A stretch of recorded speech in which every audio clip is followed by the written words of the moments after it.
Guerre Israël-Iran, ce que les médias ne vous disent pas.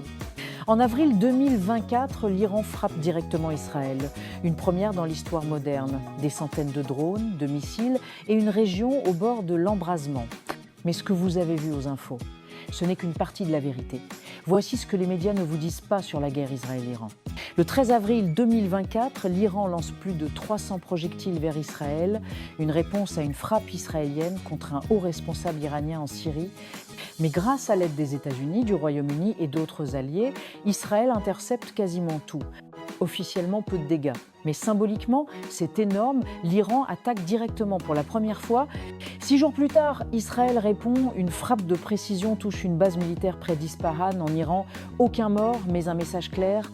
On peut frapper chez vous quand on veut. C'est une réponse mesurée, presque chirurgicale. Pourquoi ? Parce qu'Israël veut éviter une guerre totale. Mais il montre ses capacités et surtout il prévient, la prochaine riposte pourrait être bien plus lourde.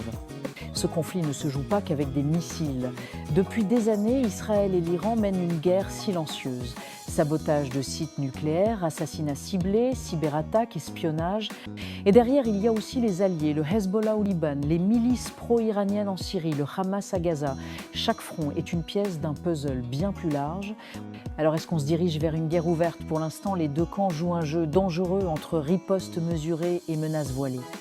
Mais une erreur, une frappe de trop, et tout pourrait basculer.